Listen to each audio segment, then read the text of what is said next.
Assalamualaikum warahmatullahi wabarakatuh. Bertemu dengan saya, salah satu guru Mapel Penjas PJOK yang berada di Mandua, Tasikmalaya, yang dimana untuk materi hari ini Bapak akan memberikan materi tentang permainan bola besar.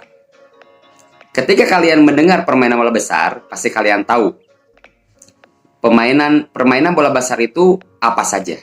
Yang pertama, yaitu bola basket. Yang kedua, bola voli. Yang ketiga, itu sepak bola. Dan juga ada juga yang bertambah sekarang futsal. Permainan futsal yang pastinya sampai saat ini kalian udah tahu permainan futsal itu seperti apa, hampir seperti permainan sepak bola. Nah, di sini Bapak akan membahas tentang permainan bola besar, yaitu sepak bola. Yang dimana pastinya kalian sudah berpikir, wah, untuk permainan sepak bola pasti tentang passing, shooting, heading, kontrol, dan sebagainya. Akan tetapi di sini Bapak akan membahas tentang nama posisi dalam permainan sepak bola beserta tugasnya. Kalian tahu nggak? Pasti sebagian kecil ada yang tahu, atau sebagian besar sudah tahu posisi apa saja yang ada dalam permainan sepak bola lapangan besar, bukan futsal. Oke, dalam dunia olahraga, permainan bola besar ini mungkin sudah tidak asing lagi di telinga kalian, karena dalam peraturan permainan sepak bola itu jumlah formasi permainan adalah 11, ya, 11 orang. Oleh karenanya banyak juga yang menyebut kesebelasan di dalam sejarah sepak bola. Nah, ada banyak macam-macam posisi permainan sepak bola. Di antaranya, Bapak akan kasih tahu sebentar lagi. Beberapa posisi dalam permainan sepak bola, yaitu salah satunya dalam permainan bola besar, yaitu ada beberapa tugasnya. Yang pertama, kalian tahu kiper. Tahu nggak? Pastinya kalian tahu. Atau sering disebut dengan goalkeeper. Dan bisa disingkat dengan GK, yaitu posisi goalkeeper ini tugasnya itu menjaga bola supaya tidak masuk ke gawang sendiri. Paham kan? Goalkeeper itu adalah tugasnya hanya menjaga bola supaya bola tidak masuk ke gawang kiper. Bisa dimengerti? Oke, itu penjaga gawang. Satu. Yang kedua, ada juga yang namanya striker. Tahu striker? Nah, striker itu adalah salah satu pemain yang dimana suplai bola dari belakang itu ke striker dengan tujuannya supaya bola itu bisa dimasukkan oleh striker sebanyak mungkin. Striker itu bisa disebut dengan penyerang. Bisa dimengerti? Dari sini sudah bisa dimengerti. Striker adalah penyerang. Jadi, striker itu pastinya berada di depan. Akan tetapi, banyak sekali striker yang dalam permainan sepak bola itu ada yang ikut membantu mundur.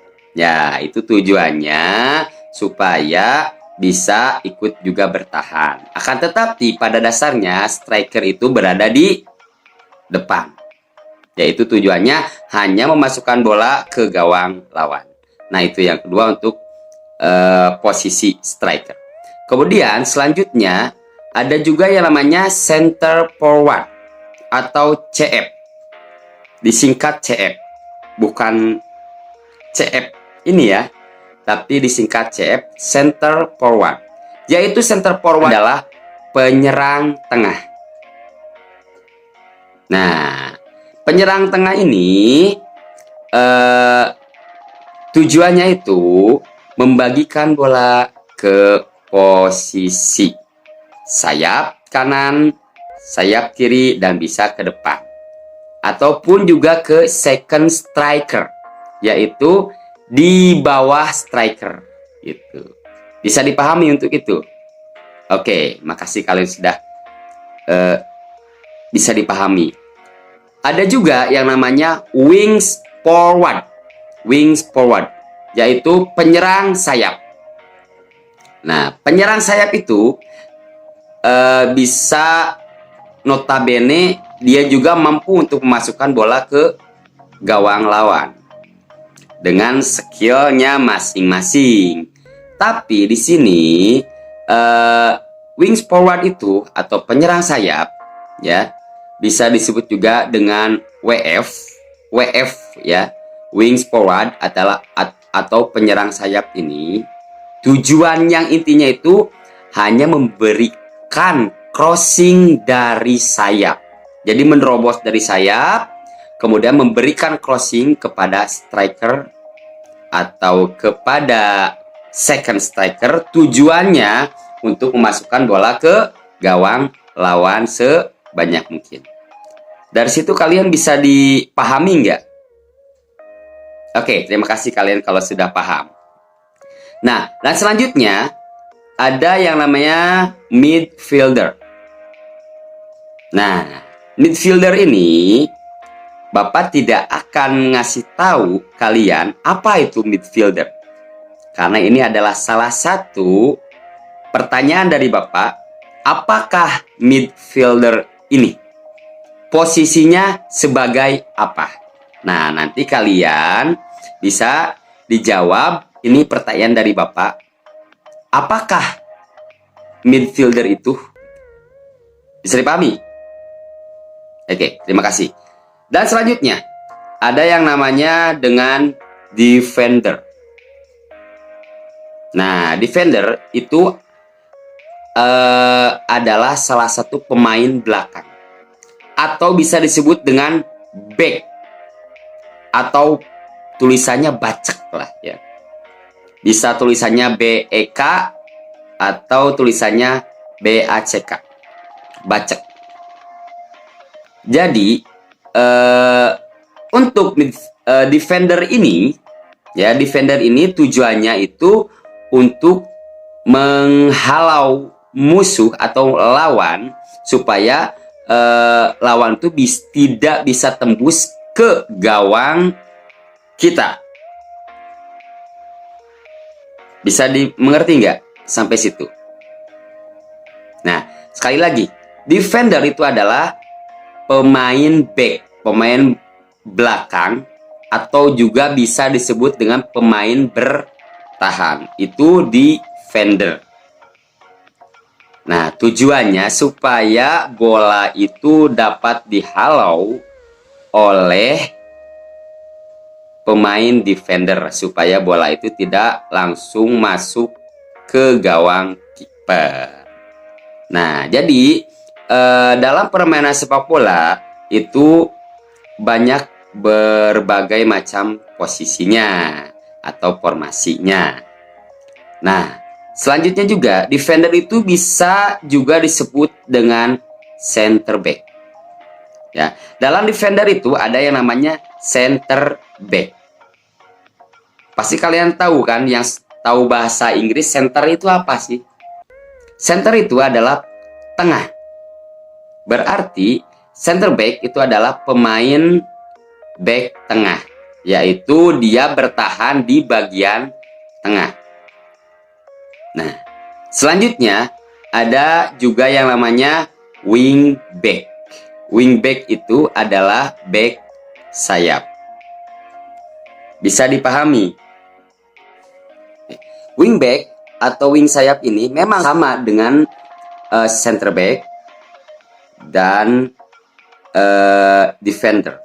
Jadi defender itu artinya adalah pemain bertahan. Tapi di dalam permainan bertahan ini ada yang namanya back tengah atau center back dan juga ada wing back. Ada wing back kanan dan ada wing back kiri.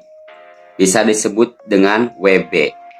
Nah, itu adalah beberapa posisi dalam permainan sepak bola besar.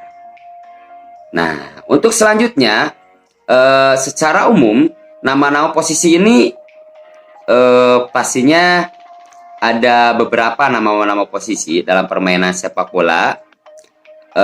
Tapi di situ Bapak memberikan materi yang sesuai dengan apa yang ada dalam permainan sepak bola. Nah, jadi intinya permainan sepak bola ini dirangkum untuk posisi-posisinya. Yang pertama ada kiper. Yang kedua ada striker. Yang ketiga ada second striker. Yang keempat ada defender. Yang kelima ada midfielder. Nah,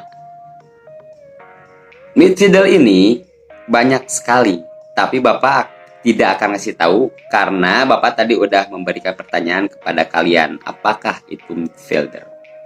Nah, untuk wing back juga itu ada wing back kanan dan wing back kiri, itu sudah 7 pemain sesuai dengan posisinya. Dan juga ada sayap kanan dan sayap kiri, sudah 9. Tambah juga midfielder pun juga ada 1 jadi 10. Intinya dalam permainan sepak bola lapangan besar ini, semua posisi ini itu saling menguntungkan. Jadi apabila dalam permainan sepak bola salah satu dari pemain mau striker, mau kiper, mau wingback tengah atau center back itu kacau, nah nanti dalam permainan itu pun juga akan kacau. Nah, jadi untuk kalian para siswa-siswi kelas 12, selain kalian mampu untuk melakukan pembelajaran praktek sepak bola, kalian pun juga harus tahu formasi dan posisi dalam permainan sepak bola. Nah, untuk selanjutnya nanti Bapak akan ngasih tahu ke kalian tentang formasi apa saja yang ada di dalam permainan sepak bola. Ya, formasi berapa saja gitu yang ada dalam permainan sepak bola. Nah, tolong pertanyaan tadi yang sudah Bapak berikan kepada kalian, tolong dijawab. Yang ada dalam kolom komentar itu adalah kehadiran kalian. Nah, untuk tugas apa yang Bapak berikan kepada kalian, yaitu Bapak tadi memberikan pertanyaan, silakan langsung WA ke nomor Bapak langsung. Bisa dipahami? Nah, bisa ada, kalau seandainya kalian malas menulis, ya itu bisa voice note langsung ke Bapak. Oke, tolong cermati untuk materi ini, karena materi ini pasti kalian asing dan jarang diberikan pada saat pembelajaran. Karena dalam pembelajaran menjas itu pastinya praktek. Nah, ini hanya untuk memberikan pengetahuan kalian tentang apakah itu permainan sepak bola, dan juga kalian tahu bahwa permainan sepak bola ini mempunyai beberapa macam posisi dan formasi. Nah, bisa dipahami? Oke. Terima kasih. karena kalian bisa melihat dan menonton video dari pertama sampai akhir. Dan yang di akhir ini Bapak akan taruh kepada kalian, nama Bapak adalah Ceproni Sundawa. Nah, takutnya kalian nanti ketemu dengan Bapak, namanya nanti Bapak Hey, karena kalian tidak tahu nama Bapak adalah Bapak Ceproni Sundawa. Bisa disebut dengan Pak Cep, Pak Roni, bahkan mau Pak Sun juga tidak apa-apa. Oke, dan sebelum Bapak akhiri semua, Bapak akan memberikan materi selanjutnya untuk minggu depan kepada kalian, yaitu memberikan gambar ataupun nanti permainan dalam permainan sepak yang sebenarnya kepada kalian. Dan nanti Bapak akan kasih tahu bahwa posisi kiper seperti ini, posisi back seperti ini, dan dengan formasi seperti ini. Dan jangan lupa tolong untuk like, kemudian share, dan subscribe-nya, atau bisa disebut juga kalau bahasa gaul, tolong disubrek punten panggibreken. Terima kasih. Akhir kata Bapak ucapkan Assalamualaikum warahmatullahi wabarakatuh. Dadah.